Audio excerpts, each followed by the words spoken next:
what's your expectations for Jenkins and Rankins? Do you think you'll be able to get them into practice today or this week? Jenkins, I feel good about. Oh, I'm sorry, Rankins and Hill. Excuse me. We'll see as we go. BJ is probably a little closer than Sheldon, but we'll see just as the week goes how close. Is it kind of similar to a lot of these early season hamstring, soft tissue type stuff where you're still kind of, you may be feeling like you want to have them back, but you still got to be thinking a little bit more about the big picture and precaution? You have to. The one thing you can't do is re-aggravate something that's going to linger for much longer. Obviously, we need those guys back. We want them back, but at the same time, we got to make sure that they're in the right place before we'd get them back on the field. How would you assess how Amarius played when he came in the other night? I think he did a good job. It's difficult circumstances for him because he had really just gotten back into full speed practice work. And so you've got the full scope of the game plan plays that he gets bits and pieces of because, Trent had been starting. So I was really proud of the way he came in. He was poised and thought he did a nice job for us, and he'll continue to improve. But I like the direction he's headed. Now he's obviously going to get all the work. And so, again, we have really high expectations for him. And really, in a lot of ways, kind of picked up where he left off from training camp. And for a rookie, I thought that was really impressive to see from Amarius. Does Cody become your swing tackle at that point, or is there other discussions about that? Yep. Biggest takeaways, Zach, offensively and defensively after watching the film? I think offensively, you can't waste any plays. There was a really in particular 2-play sequence there in the high red zone in the first quarter where we just got to be better in all areas to be able to get more points on the board. If that drive came away with nothing there, and so I think just those red zone plays for us, we've as a unit got to collectively be better to make sure that we get in the end zone instead of settling for field goals because we're getting down there and we just got to come away with more 4-point plays. Defensively, I think the things that can be improved is just in space, making the plays in space when we're there. It's going to limit some drives if we can do a better job there. It's reared its head a few times. And so, again, I think there's some things that we can continue to build on and improve. I'm encouraged. I'm excited for a new opportunity this week. You kind of take a day from the game and refresh yourself. And I'm really just excited to get back, new opportunity for this team to prove themselves. And this is a very humbling league, and there's a lot of ebbs and flows. And right now we're on the downside of that, but I'm encouraged and excited to see these guys put their best foot forward and get back on the bright side of things. Personnel-wise, when you're watching film, do you feel confident that you have the right guys that you want on the field, or do you feel like you can call plays differently or put them in different position? How do you feel in that regard? I think we're always putting the guys on the field that we think are going to help us win the game. And in a long season, things can always evolve, and we look for roles for people as it makes sense for them and for us. I think anytime you lose a game, you're always taking a hard look at what you could have done differently with calls, with personnel. And so that's no different after a game like that. But I think what we do is we make sure we don't overreact to, okay, we lost the game and things looked bleak in some areas. But let's really fine-tune how we can actually improve and not just decide that we have to make wholesale changes or anything, because that's not the answer. I think we're in good shape, and we're going to be moving forward the right way. And I'm really excited the people we're going to do it with. Zach, Sam Hubbard's been on this roster since you walked in the door, so you've seen him evolve. How would you assess how he's played through the first 3 weeks? I think the hard thing for Sam was just coming off the injury he had in training camp. And so every day and every week that passes, I know he's feeling better and better about himself. And so, again, I'm encouraged for the direction that Sam's headed. The pass rush in general, how can you get more? How can it be better? Do you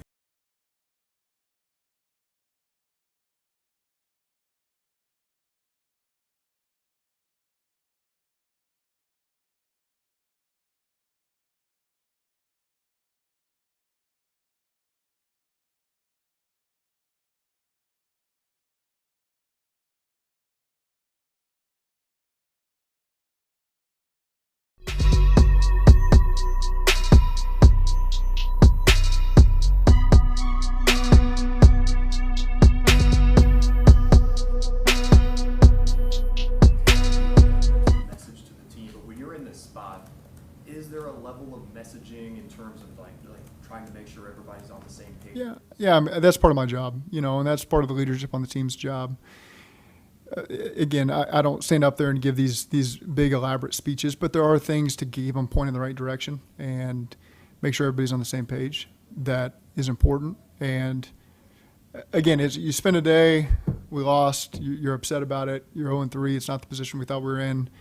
You kind of show back up today, ready to go, just ready to not prove anything to anyone other than, okay, we got an opportunity this week to put our best foot forward and get a win.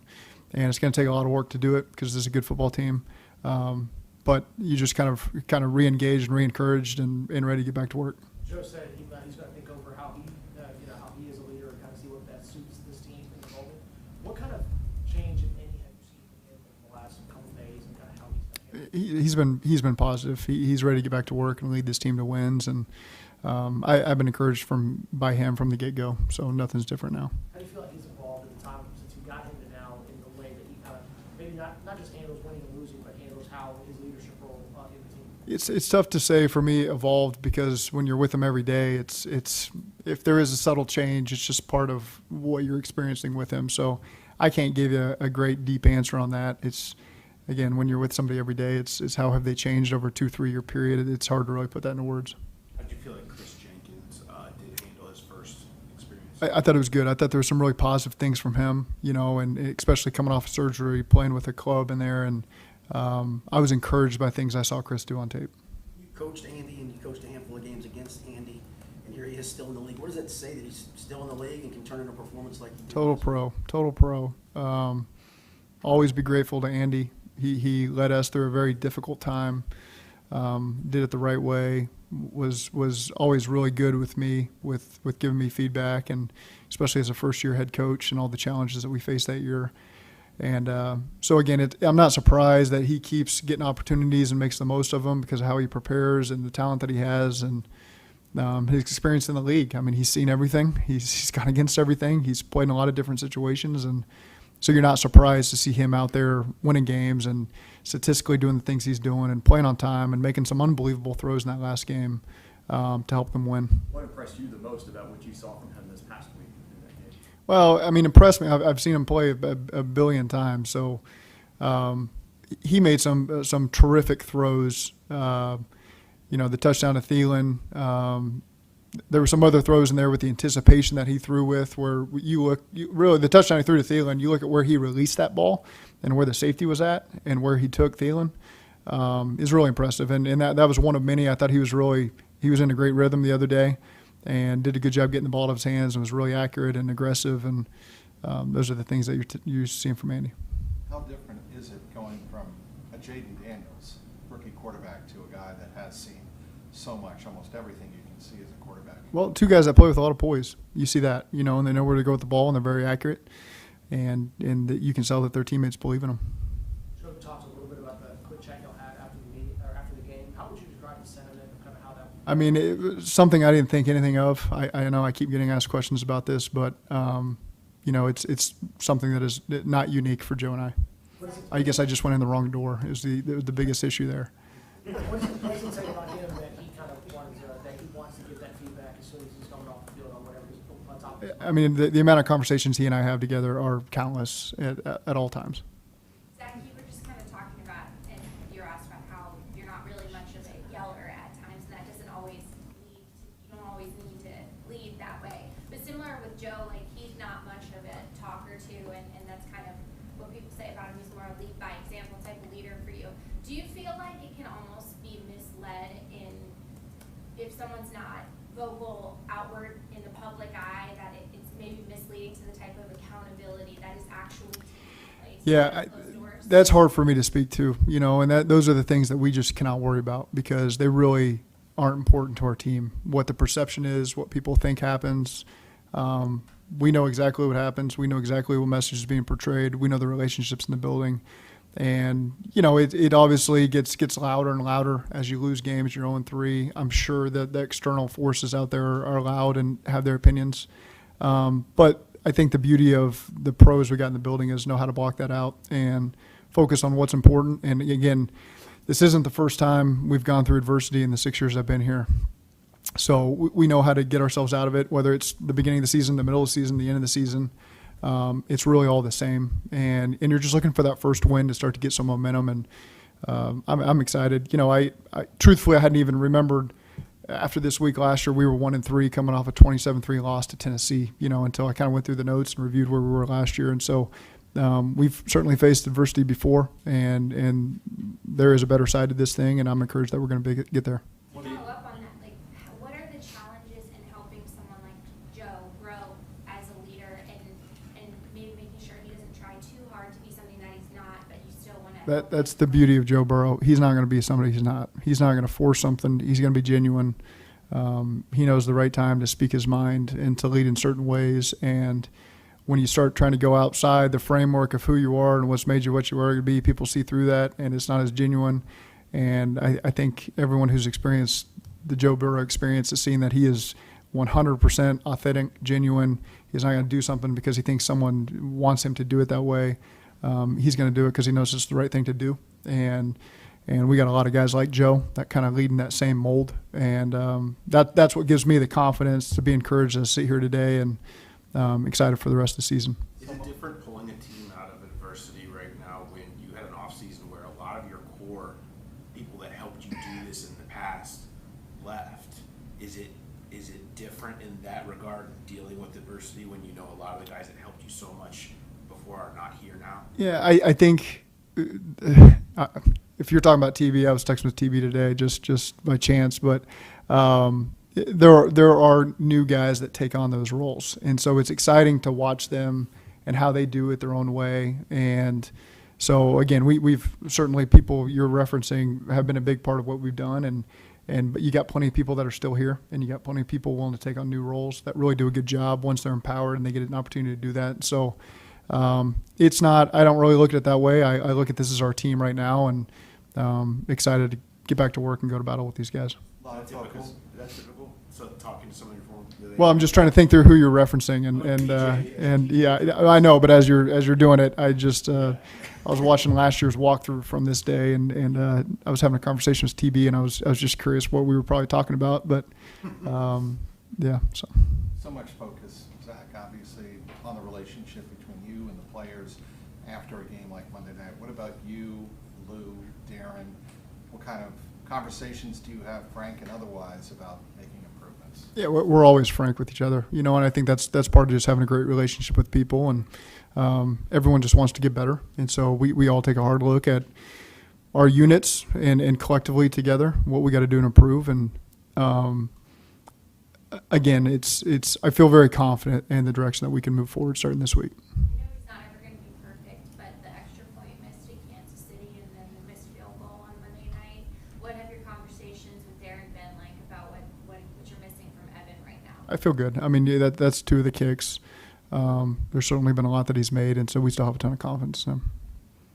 If every group is different from year to year, Zach, have you found out what is the best way to get the best out of this group is? I think that's ongoing. We're again, each week is a new week, and excited to get back on the field with these guys. And I know what they're made of. I'm excited about what we can accomplish this week, and just ready to get back on the field. Running game came full circle, did well last week in a lot of ways. Will you continue to build on what you have done? Absolutely. I think our offensive line is playing really well right now, and we just haven't afforded ourselves a great chance to play with the lead. We didn't do enough offensively to capitalize on early opportunities that will allow us to play with the second half lead and really dictate the control of the game. We just, through 3 weeks, we haven't done that yet. And Kansas City was maybe the best example of that, but certainly in New England and Washington, we didn't do that. And so you don't get a chance to play with the rhythm offensively that you want to. And again, that's an offensive thing. That's hey, take control of the game early on, your first 2 drives, and you can control that tempo. And so those are certainly things that we can continue to improve on to allow ourselves more opportunity to continue to grow the offense, and not just the run game, but all the things that come off the run game, and to where you're not just in the fourth quarter and drop back pass mode, which was efficient for us, but certainly not how we want to just make our hay all the time. You want to be able to really press people with the run and then build off of that. And I think the offensive line, when given their opportunities with the backs and the tight ends, have done a great job of that. I thought our receivers did a great job on the perimeter and blocking. We really challenged them going into that game. there was a lot of good things that you saw on tape of guys really trying to make those things turn from 5-yard gains to 10+ yard gains, and there was a lot of good examples of that. As the season gets deeper and the outside noise maybe gets a little bit louder, does it become more challenging to make sure that not only y'all block it out as coaches, but as players as well, to make sure that they don't look into it too much outside? What's that challenge like as a head coach? I think everybody's got to handle that their own way. Some guys feed off of that energy. Some guys need that chip on their shoulder. Some guys need to be doubted. In some ways it does strangely get you fired up and ready to go, and not to prove anything to anybody, but that's why we're in this league. You like walking into an opposing stadium and everyone hates your guts, and there's something that kind of fuels you there, and so there's an element of that sometimes I think guys feed off of. First time you've seen Jadeveon and Clowney since last night. It's not the first time I've seen Jadeveon. I thought you were going to say first time I've seen him. I think I've played against him 84 times since I've been in the NFL with many different teams. Let me clarify, since November. Nothing like Seattle acquiring him 3 days before the season starts, and you have no earthly idea how they're going to play him, where they're going to play him, what their structure is going to be. Drew Sample got him his first snap of his career on duo. That was fun. So, yeah. How does he look? Same. Great. Yeah. Same as when he was in Houston, when he was in everywhere he's been. It's I'm trying to count all the teams I've played against him on, but tremendous player, gives great effort. Just such a long, athletic body type that he really creates a challenge because he can rush and attack you so many different ways, and he's got length, he's got quickness and power. And so, again, just was he the first overall pick? Second overall pick? Yeah, first overall pick. He still plays like it. That still shows up on tape. What makes Andre such an effective player in the red zone? He's a tough guy. I'm trying to refresh myself on the touchdowns he had against Kansas City. Did he score last game? Yes, Right, fourth down. Oh yeah, fourth down. Yeah. He can play with really strong hands, and the separation he created on a lot of those touchdowns against Kansas City. Great understanding of how he's going to get the ball and where he's going to get the ball, and being ready for that. And so again, I see a player that's just his arrow continues to go up, and he's obviously, I don't think he's ever lacked confidence, but he's got to be gaining more confidence with these plays that he's made in critical situations. And I thought he did a great job on the sail route, in the 2-minute drive at the end of the game, getting his feet in, doing a great job separating and really controlling the ball and getting 2 feet in. And so you just see some things where he continues to gain confidence, and we've got a lot of confidence in him, and he'll continue to get more.